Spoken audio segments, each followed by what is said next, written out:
राम राम दोस्तों, जय माता दी। कैसे हो आप सभी? आशा करती हूँ कि आप सभी बहुत बहुत अच्छे होंगे। और मेरे छोटे भाई बहनों को मेरा प्यार भरा राम राम। मेरे बड़े माता पिता को मेरा चरण स्पर्श। तो आपका स्वागत है आपके अपने यूट्यूब चैनल अर्नब रोशनी लाइफस्टाइल ब्लॉग से। और दोस्तों, यहाँ पे सुबह हो चुकी है और सुबह के अभी बज रहे हैं 5:30।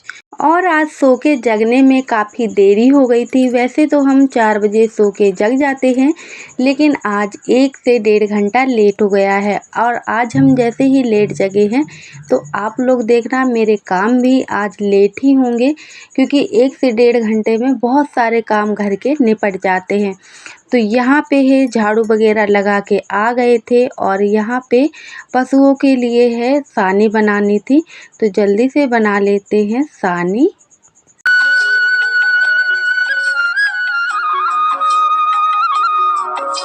और दोस्तों, आप लोग यकीन नहीं करोगे कि शादी से पहले मुझे पशुओं का कार्य करना बिल्कुल भी नहीं आता था, क्योंकि मेरे मायके में है वहाँ पे पशु नहीं थी, इसलिए न सानी बनानी आती थी, न गाय को बांधना आता था, न छोड़ना आता था।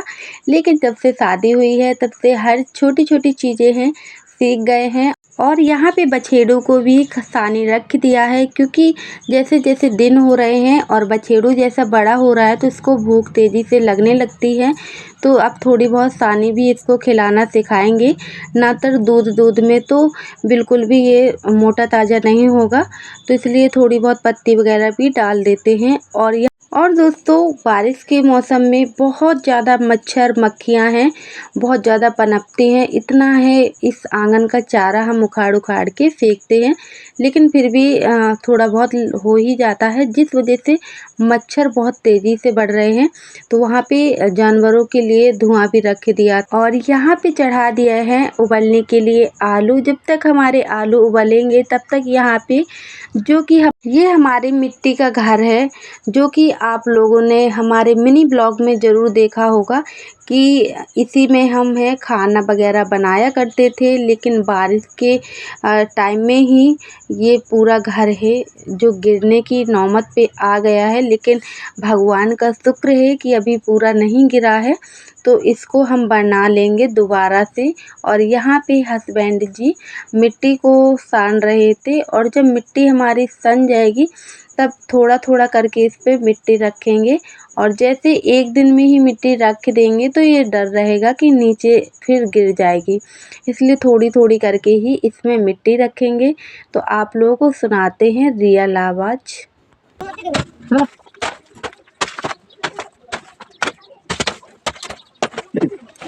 और दोस्तों, मिट्टी के घरों में मेहनत ज़रूर लगती है, लेकिन जब ये मिट्टी के घर बन जाते हैं और मिट्टी की छपाई लिपाई पुताई हो जाती है और दीपावली के टाइम पे हमारे मिट्टी के घर इतने सुंदर लगने लगते हैं कि पूछो ही मत। क्योंकि मिट्टी के कामों में मेहनत ज़रूर लगती है, लेकिन ऐसा नहीं है कि मेहनत रंग नहीं लाती है। और मिट्टी के घर पक्के जो सीमेंट के मकान होते हैं उनको भी फेल कर देते हैं। तो ये देखिए, यहाँ पे हस्बैंड जी है मिट्टी रख रहे थे और हम बना देते हैं जल्दी जल्दी से गोंदा। और दोस्तों, जैसे कि मैंने आप लोगों को हमारे ब्लॉग में दिखाया था कि हमने गाय माता को पाला हुआ है, जो कि हमें बहुत ही अच्छी क्वालिटी में दूध देती है और उसी से दोस्तों हमारे घर का खर्च चलता है। लेकिन ऐसा नहीं है कि हम सारे पैसे अपने हस्बैंड जी को बता देते हैं, कुछ पैसे छिपा कर रख देते हैं। तो कहीं चाय पत्ती के डिब्बे में, तो कहीं गेहूं के डब्बे में, कहीं चावल के डब्बे में, ऐसे जगह जगह पैसे छिपा कर के रख देते हैं। लेकिन जब हमारी फैमिली में किसी को ज़रूरत होती है पैसों की, तो वही पैसे हैं निकाल के दे देते हैं, ताकि हमारे घर का राशन वगैरह आ सके। और आप लोगों को तो पता ही है कि बारिश के मौसम में कितना ज़्यादा काम धंधा है, मद्दा चलता है। और हमारे हस्बैंड जी तो खेती किसानी का काम ही करते हैं, तो हमारा तो बस एक ही रोज़गार है खेती किसानी का। जब खेती किसानी से कुछ आएगा तभी हमारे घर पे पैसे आएंगे। लेकिन हमारी गाय माता हमारा बहुत ज़्यादा संग देती है। तो बस इन्हीं सब छोटी छोटी चीज़ों का ख्याल रखती हूँ और अपने घर का खर्चा चलाती हूँ। तो और आप लोग भी बताइएगा कि आप लोग अपने घर का खर्चा कैसे चलाते हो। और दोस्तों हर गृहिणी में ये ख़ास क्वालिटी ज़रूर होनी चाहिए कि ज़रूरत पर उनके पास में कम से कम पैसे ज़रूर होने चाहिए, क्योंकि पता नहीं पड़ता, समय का कोई ठिकाना नहीं होता कि समय पे आपको क्या हो जाए और आपको पैसों की कब ज़रूरत पड़ जाए। इसलिए मैं तो एक काम करती हूँ कि खर्चे मेरे बहुत कम करती हूँ, जो ज़्यादा ही अर्जेंट होते हैं उन्हीं सब चीज़ों को मैं मंगाती हूँ, फालतू के खर्चों का ध्यान रखती हूँ और छोटी-छोटी चीज़ों की बहुत अच्छे से सेफ्टी करती हूँ ताकि ये चीज़ें ख़राब ना हो। और जब हम चीज़ों की सेफ्टी करते हैं ना, तो तभी हमारी चीज़ें ज़्यादा दिन तक चलती हैं। अगर हम ऐसे ही सामान फेंकते रहे और यहाँ वहाँ पड़े रहे और उनका ख़्याल ना रखा गया तो बहुत ही जल्दी से ख़राब हो जाती हैं। तो ये देखिए, और आज हम बनाने वाले हैं आलू की दाल, जो कि खाने में बहुत ही स्वादिष्ट लगती है। तो यहाँ पे देखिए,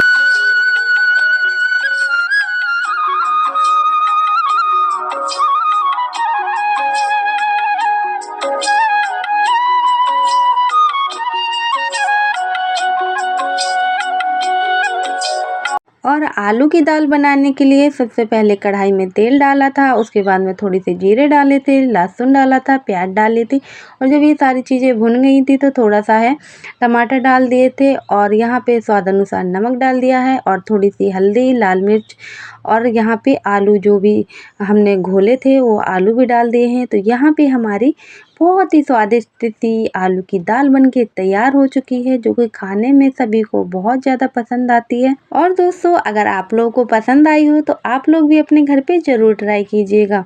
तो और यहाँ पे है, वहाँ पे हम रोटियां बना रहे थे और डुग्गू के पापा यहाँ पे है खाना वाली अलमारी जो कि हमारी टूट गई थी, तो यहाँ पे उनसे हम सुधरवा रहे थे, क्योंकि अगर नई अलमारी लेके आएंगे तो 200-300 रुपये की तो ज़रूर आएगी। इसलिए ये पुरानी हमारी शादी की अलमारी रखी हुई थी, तो हमने सोचा चलो इसी को आप ठीक कर दो और इसी से अभी हम काम चलाएंगे। जब तक उन्होंने वहाँ पे अलमारी ठीक करी तब तक यहाँ पे हमने जो भी हमारे पन्नी में सामान रखे हुए थे उनको डिब्बे में भर दिया है। नहीं तो भरेंगे नहीं तो यहाँ पे चूहे बहुत ज़्यादा हैं। तो चूहे क्या करते हैं कि कोई भी सामान रखा रहता है तो मुँह से दबा दबा कर यहाँ वहाँ फेंक देते हैं कोने कुतरे में। और जब वो चीज़ हमें ज़रूरत पे नहीं मिलती है तो सोचते हैं कि काश ऐसा कर लेते कि डिब्बे में इसको भर के रख देते तो आज हमें मिल जाती। और यहाँ पे सारे चीज़ों की है पोछा पाछी कर देते हैं। और मशीन भी हमने यहीं पे उठा के रख दी है बक्सा में, क्योंकि बच्चों ने एक बार हमारी मशीन है ख़राब कर दी थी तो बहुत ज़्यादा दिक्कतें आने लगी थी और यहाँ वहाँ फटे पुराने कपड़े सिलवाने के लिए जाना पड़ता था। लेकिन अब हमने है इस मशीन का सारा सामान मंगा के और यहाँ पे मशीन सही कर दी है और अब इसको बहुत सेफ्टी से रखते हैं, क्योंकि जो चीज़ हमारे पास में नहीं होती है ना तो उसकी यादें बहुत ज़्यादा आती हैं और ज़रूरत भी बहुत ज़्यादा पड़ती है। तो यहाँ पे मिक्सी मशीन को भी साफ़ कर दिया है और खाना भी हमने यहाँ पे रख दिया है और अब लगा लेते हैं खाना की थाली। तो ये देखिए हमारी वहाँ पे दाल भी बनके तैयार हो चुकी है, जो कि आलू की। आप लोग भी आ जाइए और आलू की दाल और गरमा-गरम रोटियां खा लीजिए।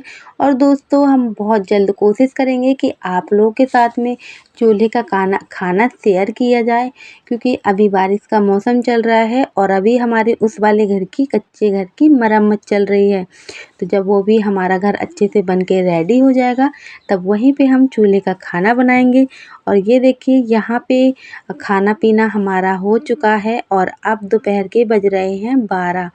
तो यहाँ पे जल्दी से गाय को ढील देते हैं चरने के लिए, क्योंकि सभी जानवर खेतों की ओर चले गए हैं और काफ़ी ज़्यादा धूप भी हो गई थी यहाँ पे, तो इनको ढील देते हैं। और दोस्तों ये डंडा हम इसलिए लेके रखते हैं क्योंकि जानवरों का कोई ठिकाना नहीं होता कि कब इनका मूड चेंज हो जाए। और यहाँ पे बकरियों को भी ढील देते हैं और डुग्गे के पापा जाएंगे खेतों में, तो इन्हीं को है चराने के लिए। वैसे दोस्तों बारिश के मौसम में डुग्गू के पापा बाहर नहीं जाते हैं, इसलिए नहीं जाते हैं क्योंकि वहाँ पे काम धंधा बहुत ज़्यादा मद्दा हो जाता है। तो यहाँ पे बकरियाँ वगैरह हैं तो इन्हीं को है चराने के लिए ले जाते हैं अभी। और सिर्फ हमारे यहाँ पे हमारी 2 बकरियाँ हैं और 1 गाय है। ज़्यादा हम पशु नहीं रखते हैं, क्योंकि जितनों की सेवा हो सकती है उतने ही पशुओं का पालन करते हैं। पता चला कि जानवर हमने बहुत सारे रख लिए लेकिन उनकी खुशामद ना हो पाई। तो चलिए दोस्तों, हम आप लोगों से लेते हैं विदा और मिलते हैं आप सभी से कल के ब्लॉग में। जब तक के लिए राधे राधे।